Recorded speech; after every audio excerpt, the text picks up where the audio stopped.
Hello, listeners, and welcome to the latest episode of the AdQuick MAdvertising Podcast, a podcast that explores the intersection of technology, culture, trends, all of the things that you care about. Today, we have a friend of mine, Mike Dudas. He is an entrepreneur. He was ex Google, Venmo, Button, amongst other companies. He founded a media company called The Block, which was still is one of the best sites in the cryptocurrency space. And he's running a venture firm now. Mike, welcome to the show. Thanks for coming on. Thanks so much for having me. Great to be here, buddy. Awesome. And so I've known Mike for a number of years. We were both at Google together. We've both been internet friends and also hung out in New York. So I'm excited that I get to catch up with Mike personally and also use this time to help share a little bit of his knowledge and experience with all of you. So Mike, let's dive right in. The first thing I wanted to talk about is kind of something I think you're uniquely poised to answer and discuss. Is you're someone who really started out in, I guess the way to say it would be like institutional tech, like kind of trad tech, if you will, being at Google and then working within TradFi and then going out into more of a frontier space is what I would think of, crypto as. And so can you share kind of, I guess, if I were someone listening to this who was in more of a traditional job and I guess going into a more frontier space, can you share a little bit just what you learned in that journey? Some of the things you would tell someone thinking of going into a space like crypto or maybe a new AI startup or whatever's next that no one really knew about, right? Absolutely. So, people, I think, move into those, call it frontier technology areas for a variety of reasons. And it often depends as well. There's different types of functions and roles. I'm not an engineer, right? So I'm a business person. And so, for me, the motivation of moving, for example, from traditional tech, big companies like Google to startups, and then all the way ultimately out, from fintech to crypto, was simply that some of the larger and more traditional companies, and then some of the even more traditional and scaled startups, just didn't feel to me like they were significant enough advancements over kind of like the traditional ways of doing business. The common phrase is like so much of fintech, for example, is like just putting lipstick on a pig, UI and UX improvements on top of legacy banking and financial infrastructure, whereas crypto was just like, let's basically tear the whole thing down and start from scratch. With 21st century technology, what would things look like? So that appealed to me. The thing, and was the primary reason I moved into crypto. So the things, to answer your question, that a few things that you learn really quickly are that there aren't many experts in these frontier tech areas. You're really learning as you go, and I think that's a good thing. You're going to probably see a higher proportion of like extremely curious people. At the same time, you're going to see it's much harder to sort of like get at quote unquote truth or to get clear answers on things. So you yourself have to be super passionate and curious and persistent to build in areas that aren't well trodden. I think second, you're going to find there's probably going to be more volatility. Certainly crypto as a financial asset class, but also just from a technology perspective, things tend to move faster, change faster. You're probably going to have a higher likelihood of going down blind alleys that just don't lead anywhere than you might in kind of more established and traditional technology sectors or industries or verticals. And so, I think that's can be exciting for the right person, but you have to be prepared in these frontier tech areas for higher failure rates, faster change, a lot of variance, and maybe cyclicality and volatility. And again, not just in terms of asset prices, but in terms of the technology, in terms of customers coming and going, in terms of sentiment.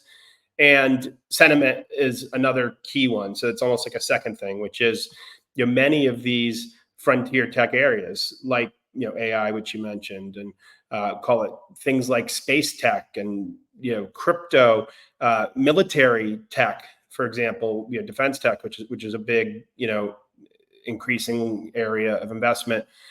Those are very controversial in many cases, and so you're often non-contrarian if you work in them, and so the public is much of the public, and particularly amongst the technical folks and the folks who don't work directly in our industry tend to be very skeptical and critical, and so you'll be faced with probably 90% of people being like, well, what are you doing? And are you crazy? Or, hey, by the way, that's bad. And, you shouldn't be doing that. So you just have to have a high tolerance, I think, and a high level of certainty that what you're doing is worthwhile. And, it's probably, better to be mission driven and sort of values driven if you're going to go into those frontier tech areas.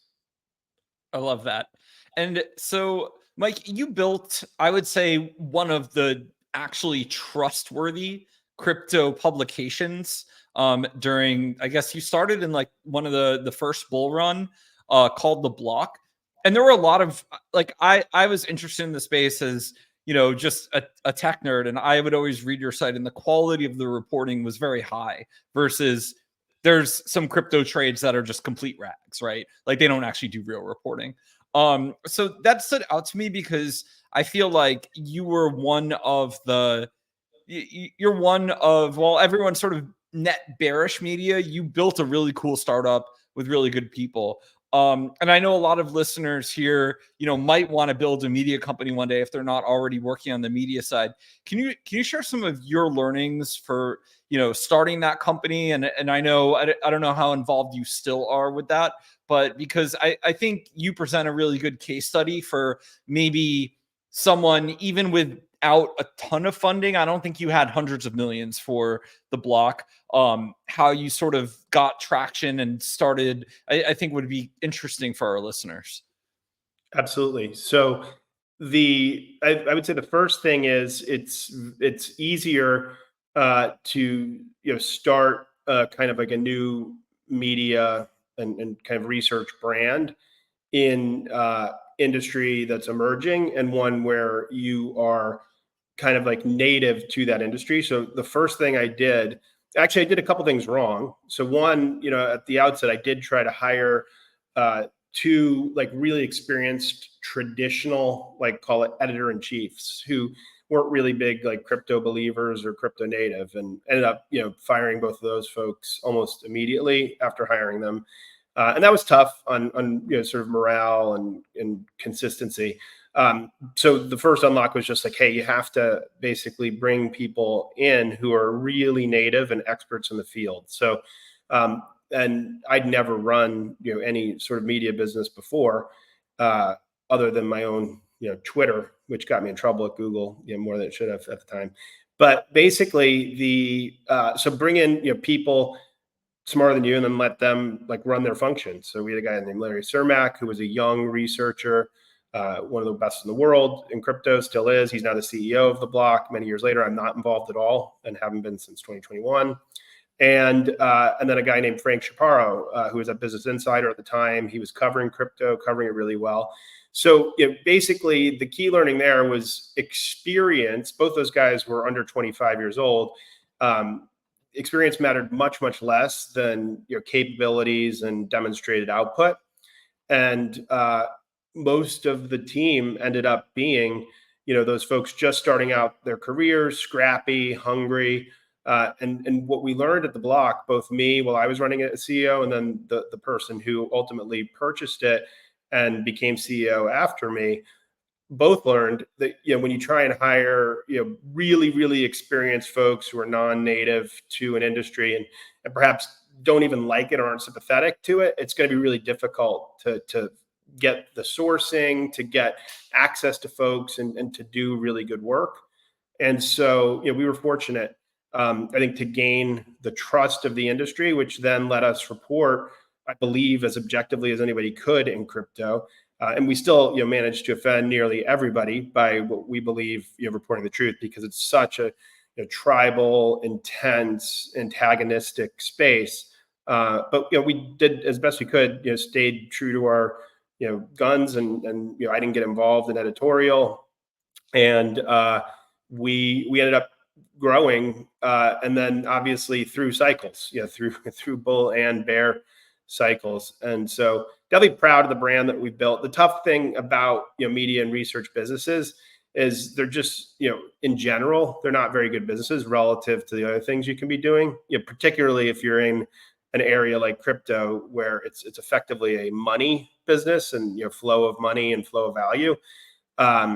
You typically want to be working to build a business that's directly in that flow of value.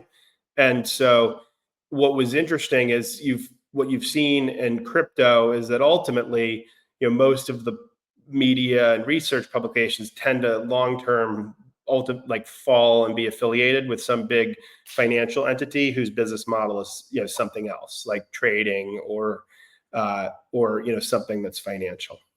Yeah, and I think your timing was very good, because this was pre the resurgence of blogging, in part by Substack and Beehive and sort of indie bloggers writing again. Also, I think social media is contributing to this, wherein every social platform, Twitter included, are throttling all of our hyperlinks, and I think this is driving people more towards email. It's like the social media companies are kind of taking too much without giving enough back for you to contribute all your best ideas. And so but you guys were ahead of that, because blogging was kind of dead for a while, and you created a successful, not a blog, but it's still a successful media brand, and kind of a lull in the self-publishing tidal wave.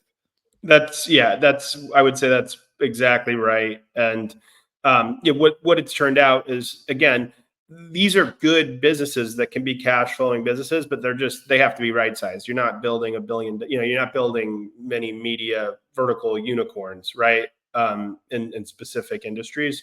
So we were fortunate. I think it'll be interesting. I think there's going to be an increasing number of those publications in all different areas, especially as we just continue to see a devaluation of the trust in the larger general purpose media sources, as even institutions like the New York Times become so clearly partisan in their reporting. So that's just a long-term trend. But look, media and journalism is a business that you get into, I think, out of passion and mission versus wanting to be a billionaire. Totally. And I think it has to be that way, because it's kind of like restaurants, where it's perfectly competitive. So if your restaurant is pretty bad, and the food's undercooked, or it just tastes awful, you're not going to go back. Peter Thiel talks about the restaurant business being awful. I think the media business is very much like that. And, you're not going to be as fast as the New York Times or Market Watch or something like that. So you have to be boutique. You have to serve up, this culinary dish that is worth coming back to. Absolutely. And, so basically what I was mentioning is, most, for example, financial media businesses are a complement or a top of funnel to some other way, of making money, whether it be research, whether it be investing, whether it be, trading and things of that nature. Yeah, totally. So I'm curious as well, what's your take on, I guess, the state of social media? Are you bullish or bearish Twitter? Are you also bullish things like Farcaster that I've seen have gotten a lot of traction, and niche social is kind of having a bit of a resurgence now too? Where are you at right now with, I guess, how you socialize online?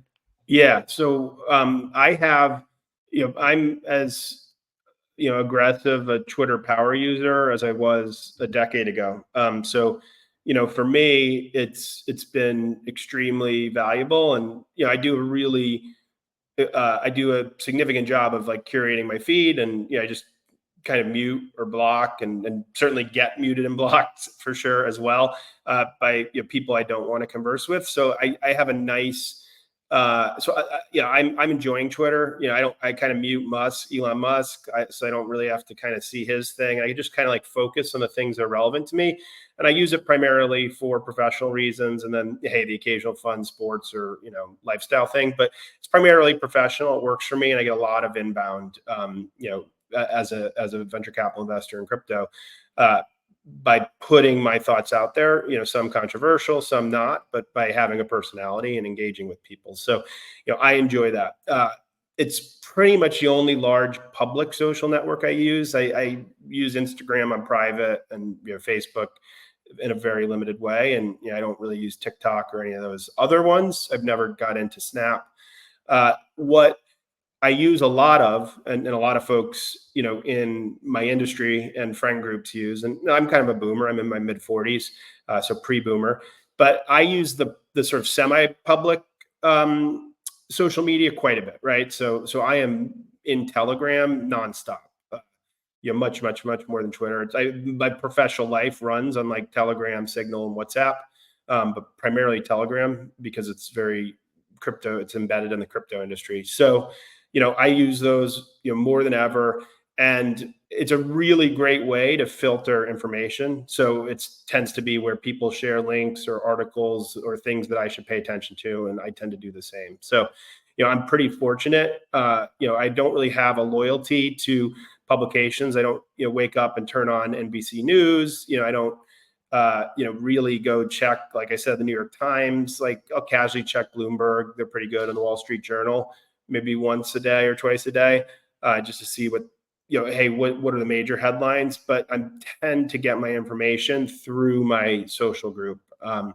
So yeah, I don't get too embroiled in the whole, Twitter free speech thing. I think, both sides are so hyperbolic about things that it's hard to see through that. And candidly, I'm guilty myself of intentional hyperbole, because ultimately, you sometimes do have to use that these days, unfortunately, in order to persuade people and to sort of cut through and get a message heard. So, I think to wrap up, I think social platforms are working for me, but I'm pretty sophisticated and have been an early user to all of them for 20 plus years, and I know how to navigate and get the information I want. As I start to see, my kids start to engage, whether it's through Roblox, whether it's through iMessaging, I definitely am nervous, and I'm going to learn a lot, in terms of how I have to kind of oversee what their interactions are, and I am pretty concerned with how much these social platforms pervade. Frankly, I think the biggest thing is our youth, even more than I'm concerned about how it impacts us, as adults in society and geopolitically. Like we reached the logical extreme of that with Trump getting banned from Twitter, and with now Pavel Durov arrested, and Brazil cutting off Twitter. And look, the world's not ending. Like these things are all going to get worked out. Yeah, I'm with you 100%. If I do have kids one day, they will have limited screen time. I'll get them a flip phone, a dumb phone until they're, I think probably 17 or 18 makes sense, where you're more fully formed. I think that's like a reasonable position that people like John Haidt have written books and have plenty of research on this. And it makes sense, right? You want to be present with your kids. You want your kids to be present with other kids socializing, so they're able to develop those skills. And if you don't do that while young, it turns out that's pretty hard to just back into later. So it's like, let kids have a childhood, right? Yeah. So unquestionably, the only thing I'd say is in theory, it sounds easy, or it sounds like the right thing. It's not easy, meaning the apps and the games and the platforms that are put in front of our kids are so much more addictive. It's just clear to me than what was put in front of me, like playing like Tecmo Bowl on Nintendo or so. Yeah. And so it's just it was just like a green screen. You could exactly barely see it. And even that was addictive for me. But these Roblox games, and again, the ability to chat with their friends or do a FaceTime with their friends, it really is addictive. So you to your point, there have to be some pretty strong limits, and you're seeing it, by the way, in the schools with schools basically having no phone policies, both formal and informal. Some are parent enforced, some are school enforced, and it's going to be a weird age. And look, it was really difficult, during COVID, the COVID years, 2020 to 2020, early 2022, when they had to use their devices, right? Like that's how school was conducted some days. So it kind of did change the behaviors and the patterns, and got some of the kids at certain ages used to using these devices, and parents having to bless it. Plus, they actually have devices in many schools, and oftentimes will learn on the iPad. So it's difficult to find that balance. It's a tremendous amount of work, and frankly, to your point, getting the kids to play outside, naturally, and participate in sports. Like you have to make, as a parent these days, a deeply concerted effort to do so, and get them involved in as many activities as possible and find what they're passionate about. But it ain't easy. Awesome. Yeah, I think that's all spot on, and you're right. It's harder in practice, which if I become a father one day, I will find out. I see my brother's kids all the time, and I think they do a good job letting them have some time with games, and then they make the in-person time really good too, so it balances. So, Mike, I want to ask. We definitely have a fair amount of our own users who are super crypto savvy. We have, crypto and Web3 and Bitcoin companies who use AdQuick, which is great. But probably biased to most of our users aren't, super savvy about the space. So I'm curious, could you share a few of the things that you're most excited about, or maybe someone who kind of doesn't watch crypto super closely, what they should know about of what's been happening over the last year, or what's on the horizon that maybe just generalist tech people should know about to find interesting or to help their jobs? Yeah, absolutely. So let's just start with the granddaddy of them all, Bitcoin, right? So invented in 2008, launched 2009, and basically the premise there is that you can basically have money that isn't created by a government, created by the state, isn't backed by a military like the US dollar is, but is actually backed by in the case of Bitcoin, energy, proof of work. You have to use energy to solve really hard mathematical problems in order to mine Bitcoin, and in order to validate transactions and secure the network. So basically Bitcoin now has a 15-year track record of being a effectively stable, the network itself being stable, reliable, ossified, and therefore and it's globally recognized, owned by by tens of millions at least, if not hundreds of millions of folks, and it's unstoppable. So one government could ban it, but another government will pick it up. So it's kind of this non-state money. The founder's anonymous. You can't censor it. It's censorship resistant, and so anybody theoretically can get access to it. That's pretty powerful. And because of that, the overall value of Bitcoin is over $1 trillion, and there's probably a lot of room for growth in terms of particularly in a world where people aren't trusting governments, where they're printing tremendous amounts of money, and where you're seeing currencies get devalued all over the place. You're seeing more autocratic governments. People have the ability to store some value and some of their wealth in an asset like Bitcoin that is again censorship resistant. Doesn't need to be physically stored, so it's not like somebody can come and seize it. And so I think that's exciting and powerful. And because of it, the price of Bitcoin has increased. It's sort of a long-term store of value that I think will increase in value over time. That's one. The second sort of category is smart contract platforms. So things like Ethereum, Solana, and there's others that actually allow for more programmability than Bitcoin, and so allow for more call it powerful applications to be built directly on top of those networks.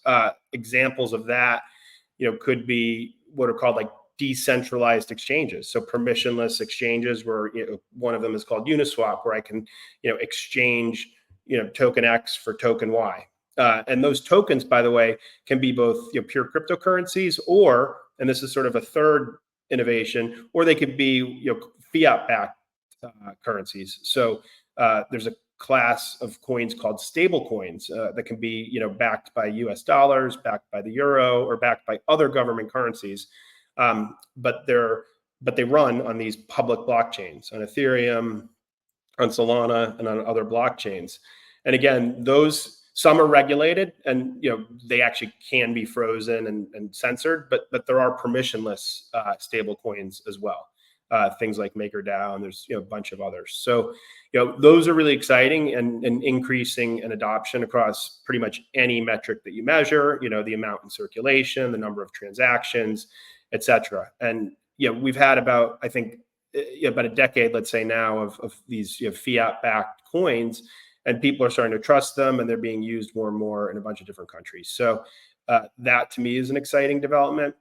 The last big one that I'll talk about, there are plenty more, but the last big one that I'll talk about, we talk about DeFi, where you can exchange tokens, or you can borrow permissionlessly on chain. So I can put up collateral, and I can put up, I own Ethereum, I can put that up as collateral, and via smart contract and borrow stable coins, and then go use those if I want, convert them into dollars and use them in the real economy. So decentralized finance, or DeFi, is exciting. It's basically borrow, lend, swapping, and things like that without having to go to a bank or financial institution. Anyway, the last category that I want to talk about is called DePIN, so decentralized physical infrastructure networks. An example of this is a company called Helium. I'll give two examples. One is called Helium, which has built effectively a decentralized wireless network. So basically, people obtain these hotspots or machines, that basically contribute, mobile service and or bandwidth, into a global grid. And what happens is cell operators that you can either subscribe directly to that product, Helium, or you can, what's happening is a number of carriers where they don't have good coverage will offload, some of their users to the Helium network, which might work better in certain areas than their own networks. So you basically have, and the reason this works, the reason people are running these hotspots, is that they're rewarded for contributing to the network in the form of tokens. So Helium tokens, their mobile token is called mobile, and then they have a separate token with a separate function. One other example is called Hivemapper. So the idea being it's a decentralized mapping product, and the idea being that Apple and Google Maps, while great, are limited in terms of how developers can access them. They're expensive. And so what Hivemapper does is that you can put in your car or in another sort of moving device, you basically put a device in and you map the world as you drive, and you earn tokens for doing that. And it basically creates an alternative source of mapping information for folks who demand that and need that for a variety of reasons. It could be they can get to different areas that Google and Apple haven't mapped, or again, as I said, the APIs aren't providing what those companies need, or they're too expensive. So those are just two examples, and I think it's a really exciting way where you can kind of like bootstrap supply from a distributed group of folks by offering them token incentives. Obviously, you then need to match that with a high quality product that there's demand for. So crypto is it's early. I mean, we're, as I said, about 15 years into Bitcoin. We're only about 10 years into these smart contract platforms that allow for DeFi and DePIN applications that I was talking about. And I mean, just think about how long it took for just the internet itself to develop from what it was in the mid 90s to like useful applications, and like Google coming along and organizing it so it was usable, a decade later. I do feel like the crypto ecosystem at large has made an incredible amount of progress in a relatively short period of time. I mean, the amount of time it takes to change financial industries like DeFi, it took Apple Pay, a decade to get adoption. Google Pay, a decade to get any adoption. And those are really big companies using existing rails. So I feel good about the progress, but there's just so much more to do. And it's extra hard, by the way, with crypto, because effectively you have a lot of regulatory headwinds, because ultimately what you're doing with these networks is you're saying we don't need centralized intermediaries like governments, like big banks. So of course, those incumbents and those big institutions are going to fight really hard against you to stop these permissionless networks from growing.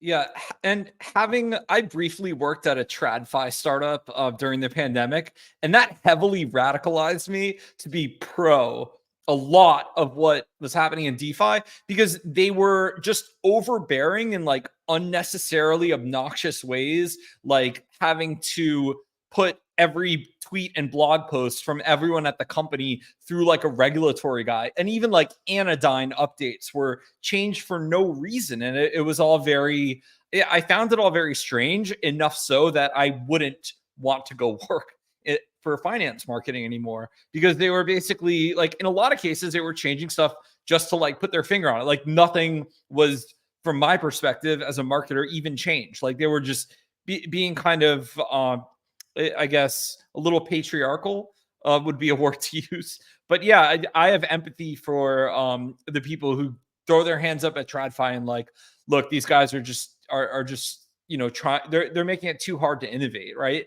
And that kind of locks in a bunch of big incumbents, and it's kind of a boys club, right? So like, I think once you've worked in it and seen some of the frustrations, you start to get a little bit more of like why people are excited. Absolutely. Yeah. And what you just talked about in terms of the experience of being inside those companies absolutely manifests in terms of the end product that customers see, and Yeah.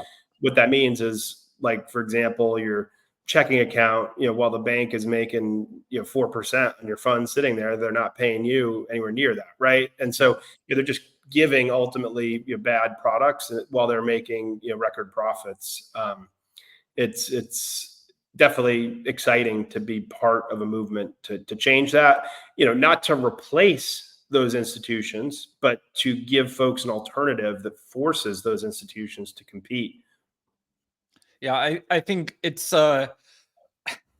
for some people, they might have to see a little how the sausage is made, or maybe even just experience an app that's not their big bank app and see how easy and fast it is, right? And then it sort of clicks for you.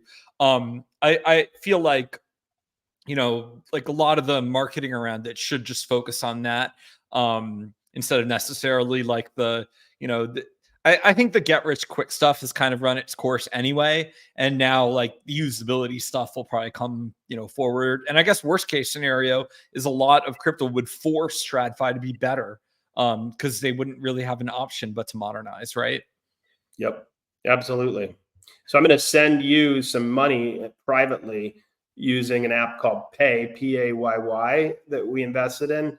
And all you're going to have to do is click this link. I'm going to text it to you. It's just like magical. So when you see experiences like this, you're like, I'm never going back to the stuff that I used to use in the past. So yeah, that's, I guess, my next question while you're running experiments with me, which is very cool. Wow, I got a link to it and everything. I wasn't planning on doing it, but yeah, when you click that link, what's really cool is it just, you got a text from me. It's happening on chain, but because of the privacy tech that's been built over the last couple of years, nobody else is going to know that I just sent that money to you. Like once you actually claim it, it's pretty fascinating, because the criticism of peer-to-peer payments in crypto has always been, well, I can see every on-chain payment. But this uses ZK technology and a pretty good UI UX that just allows you to claim that. And then you can basically link your bank later. This is the first time you're using the app, and off ramp. Anyway, it's called Payy. But what's exciting is it's great, right? You have innovations happening across so many different areas of financial and non-financial applications right now. It's brilliant. That's so cool. Mike just sent me money. I downloaded the app and I received it. So this is Payy is the app. And then you'll be able to off ramp that super easily. I can tell you how to do that later. Cool. So I guess that's my next question then. In addition to Pay, what are some of the companies in your portfolio? And also maybe what's the theme, if there is one, even if it's just great founders and great ideas, I'd love to hear. Yeah. So we're certainly excited about payment technology. So it's just Pay. It's one that is top of mind for me. But some others, if we're looking at, we were talking about DeFi. About DePIN. So Decentralized Physical Infrastructure Networks. We invest in a company called IONet. And what they do is they have a distributed network of machines, NVIDIA machines and other high performance machines that people can run AI jobs on. And that has become, as increasingly costly, or you can't get into the queue with AWS and some of the other providers for a long period of time. So we're really excited about that decentralized GPU network becoming something that is, again, not a replacement for AWS or Microsoft Azure, but something that is for folks who can't access those products, an alternative. Okay. So that's one that we invested in. Another is a company called Squads, which is an on-chain treasury product, a multi-sig that allows companies and entities to secure their funds on chain. That's really important because a lot of, for example, crypto companies and other entities can't be banked for a variety of reasons, right? Everybody in the crypto ecosystem has had difficulties, including venture firms like ours, getting banked. But what they can do is they can secure through smart contracts and through multiple signatures, hey, we need 5 of 7 people to approve this transaction for it to go through. A treasury product and a way to basically run your business and finances on chain. So Squads allows folks to do that. It's one that we're tremendously excited about. Another would be a company called Pump.Fun, which allows anybody to launch their own token. Most people launch meme coins right now doing that. And so there have been, I believe, over 1 million Pump.Fun tokens launched. Again, today it's meme coins, but we think over time, you're going to see some really, really interesting, robust, utility tokens and experimentation. And what Pump does is they actually make the experience really social. So you can live stream, you can chat, right in this area. So you can imagine a future where we're watching the game together and, somebody launches a token and, I can, buy that token. If I think this player is going to do X or this team's going to win. So it's just a really interesting way to sort of tokenize attention around a social experience and launch coins instantly. So Pump's been a really fun one for us. One last one is a company called Sleepagachi. And so their product is Sleep and Earn. And so it sounds silly, but what it means is you actually get rewarded with tokens the better that your sleep is. So you basically set your goals. Hey, go to sleep at 11 o'clock, wake up at 6:30. And, it basically measures how close you come to your goals. And, you can't do 2 hours as your goal. You have to make it reasonable. And you basically, it's tied to Apple Watch and other devices. So you can't game it. And then, those tokens can be used. Well, one, you're collecting all this data, you're gamifying, getting into good sleep habits, and they can basically help if you opt in to use that data, to provide it to healthcare providers and others, but they can also give you benefits as well. You can use those tokens in the long run to buy, a better mattress or this or that. So some really cool, fun stuff where I think the gamification and sort of tokenification of things you do every day can actually have a beneficial outcome. Yeah, the mattress companies are big business and would love to partner with something like that. So exactly. And so, when I say it, look, I'll tell people about this and they're skeptical, and I understand that, right? These are startup ideas, but I just love this experimentation, and I really do think it aligns with this increasing ethos, amongst call it folks under 30 who do enjoy the gamification of everyday things. I mean, dating, hanging out, what restaurant I should go to, etc. I don't think that one's that crazy. People are, tracking their steps and measuring their steps every day. Exactly. And, Yeah, there's another one called Moonwalk Fitness that actually everybody can put money into. That's not in our portfolio, but it's a great company where people can put money into a pot. You contribute $100, and if you hit your certain threshold, I think it is every day for a week, you get your share of the pot. And typically not everybody who puts money in is going to reach the threshold goals. So you'll often get more than you put in if you meet those health goals. It's really cool.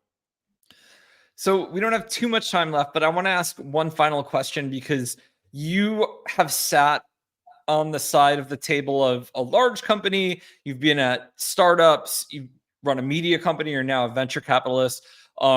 For young people entering the tech sector today, are there any words of wisdom or just bit of ethos you could give them starting out? Because we have a lot of younger folk who also listen to the show. So any words you can impart with them?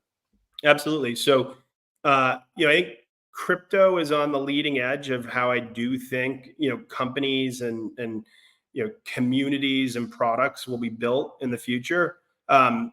Chris Dixon's basically written the book like Read, Write, Own, and that's kind of the A16Z crypto ethos. And I think there's something to it, which is in crypto, you're basically building a product not only for customers, but also for a community, right? And again, you see this in traditional businesses. It's not just crypto, where they're building up big Instagram presence and community and memes and themes and all kinds of stuff. But the point is, if you're a young person, you want to work at like one of these companies or one of these entities, I think it's easier than ever to see if your like values aligned, right, with the sort of ethos and the community that company has developed around it. Some additional advice I would say is like, it's easy to say, by the way, it's easy for me to say this. I didn't do it. I went the very traditional path and it took me far too long. You might say the same thing. I don't know. But like, I was at Google when I was like 30, 31. Like, it just took me so long to go out and really start taking big, risks. And I've had the most rewarding, decade of my career since I started taking those big risks, moved from Google to Venmo, then started companies, and, now I'm a VC. What I've been really impressed by is how many folks in crypto are like just super young, under 23, but like really purpose and mission driven and unafraid and just kind of like following. So just, I think being fearless and being natural in yourself is a huge asset. And then, when I talk to some of my more risk averse, like quote unquote traditional friends, they'll be like, yeah, I've, sent out 150 resumes and I've gotten, 8 interviews and 0 jobs. And I'm like, yeah, that's just not how it works anymore. Like, you need a connection to the brand, to the company, to the community. Well, I think that's a great way to end. Mike, this has been a great conversation. And I know that a lot of people who were especially living through what's happening now with free speech, I think crypto makes a lot more sense for a lot of people who were skeptical initially or thought, Bitcoin wouldn't make it or things like that. So I feel like the sentiment on a lot of this has turned. But where can people go to connect with you online? Absolutely. And I actually never answered your Farcaster question. I remember early on in social, I still stick to Twitter mainly. So I'm at MDUDAS, at MDudas on Twitter. And I spend a lot of time answering DMs and speaking with people. So I take it really seriously. And I use Farcaster a little bit. I'm also at MDudas on there for folks who are a little more crypto native. Great. And Mike, I appreciate your passion on this topic.